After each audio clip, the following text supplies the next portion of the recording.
What if I told you 3 numbers can replay 3 real disasters in your head: 804 feet, 73 seconds, and 1 date? 26 April 1986? You don't need special effects. You just need the footage. An airship collapsing in flames on landing, a shuttle gone in under a minute, a reactor accident that turns a calendar into a scar. Here's the question. Why did the camera make these moments feel like the end of an era, and what did the world miss while everyone was watching? On 5 June 1989, one man steps into the path of 4 tanks, and history still doesn't know his name. The concrete on Chang'an Avenue radiates heat, engines hum at idle, low and patient. Plastic shopping bags hang from his hand, stretching under their own weight, as if this were an ordinary errand interrupted by armored steel.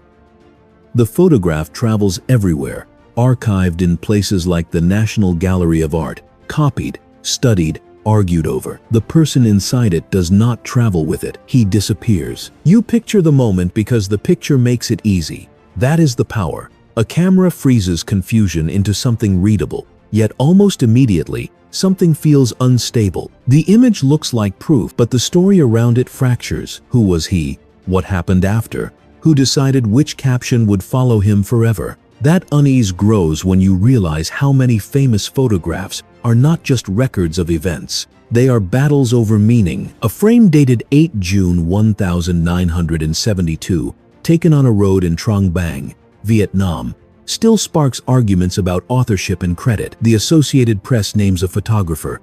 Others question the chain of custody. The moment itself never changed. The story attached to it keeps shifting. So you begin to look at photographs differently, not as memories, but as evidence. Evidence can be strong. Evidence can also be mishandled. A photograph survives only if it passes through a fragile chain. First, a camera, then a negative, glass or film, developed in a room that smells of chemicals and damp paper. Then a caption card, typed by someone who may not have been there. Then an archive box, sealed, labeled, shelved. In large collections like those held by the Library of Congress, millions of images arrive with incomplete notes. Guides from the archive explain how captions were often written fast, sometimes guessed. A place name gets shortened. A person becomes unknown. A context turns vague. The picture stays fixed. The meaning drifts. This is the first rule of the photo vault. Images do not speak for themselves. They are spoken for. The second rule arrives earlier than most people expect. Some of the earliest war photographs were not simply captured, they were arranged. On 23 April 1855, during the Crimean War, a photographer named Roger Fenton sets up a heavy wooden camera on a tripod that bites into dirt. Glass plates wait inside the box, delicate and unforgiving. The air carries a sharp chemical sting. Smoke drifts too fast for the lens to hold. Fenton points his camera at a road scattered with cannonballs. No bodies, no motion. Just emptiness that feels deliberate. The image becomes known as the Valley of the Shadow of Death. For more than a century, people argue about whether the cannonballs were moved, and if so, why. Some versions show fewer, some show more. The debate, recorded in museum catalogs and public references, is not really about rocks on a road. It is about intent. What was the camera meant to make you feel? As wars accelerate, cameras learn to keep up. Exposure times shrink, portability improves.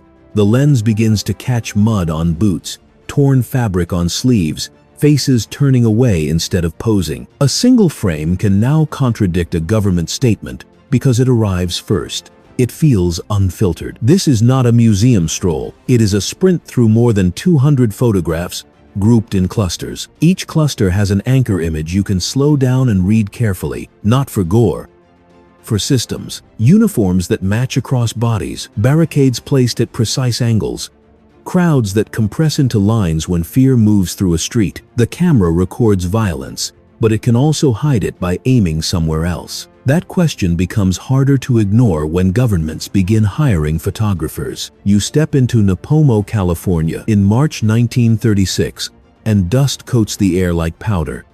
A canvas shelter flaps weakly.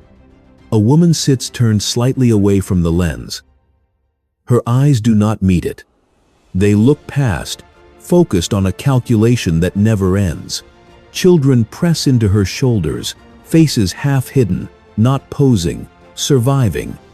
The photograph will be catalogued as Migrant Mother. The photographer is Dorothea Lange, working under a federal program designed to document the Great Depression. The Library of Congress preserves the image, studies it, teaches it. The public absorbs it. You are not looking at an abstract symbol. You are looking at a person trying to keep children alive with almost nothing. Her cheek hollows. Her hand braces a knee. Another hand lifts to her face, not in despair, not in plea, just holding herself together. That detail becomes a clue. The image helps unlock aid. It shapes policy. It also strips something away. The woman's name fades as the symbol grows.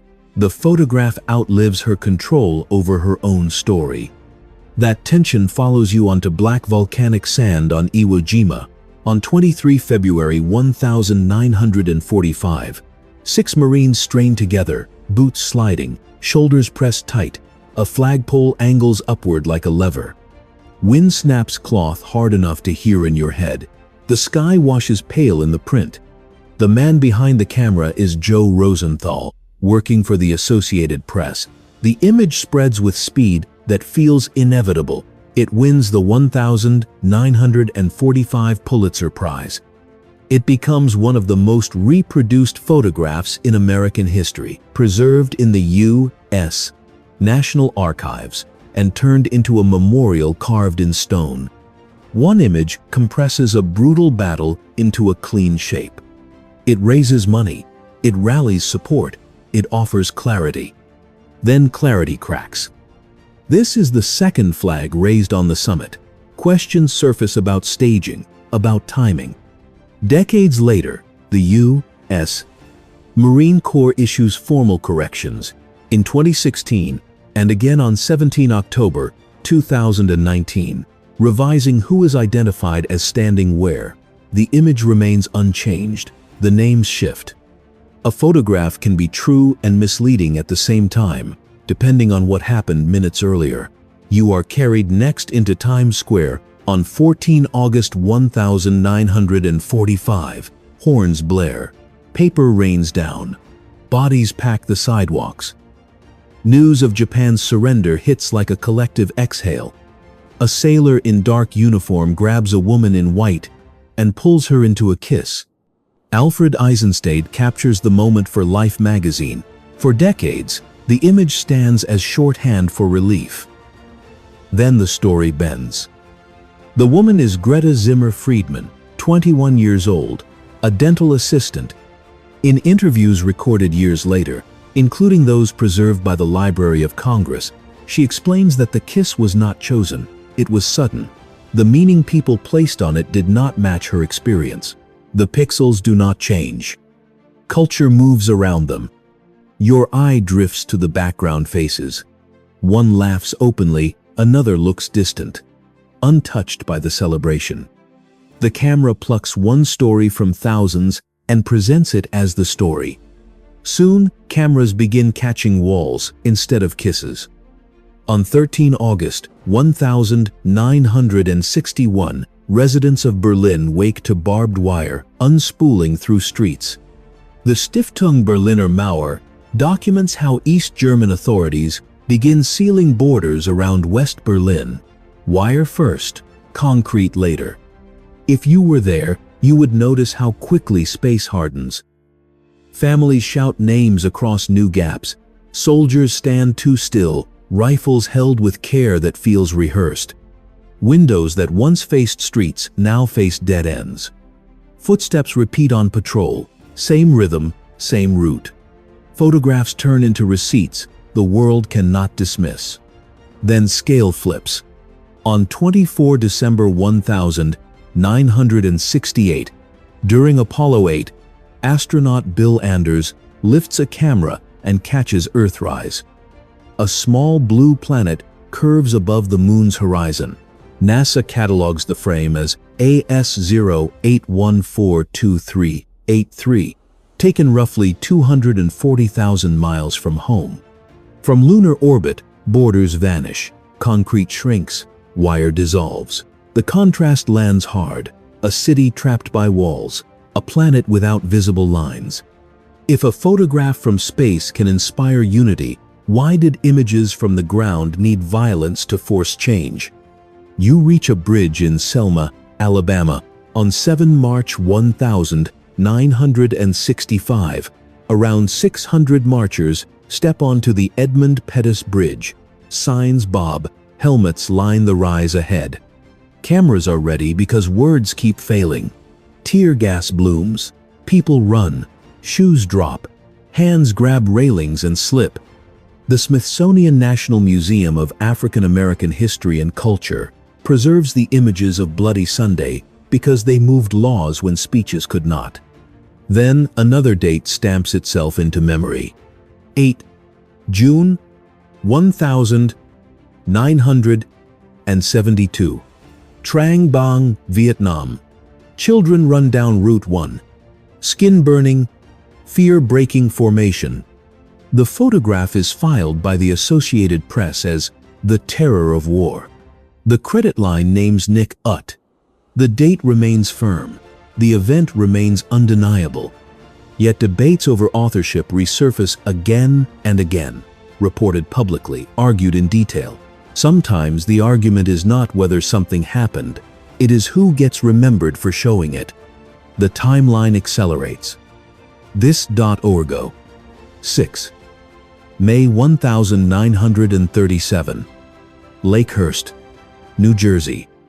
The Hindenburg, 804 feet long, descends like a floating building. Flame races along its skin. The Library of Congress records the numbers that follow: 97 aboard, 36 dead. An era collapses in seconds.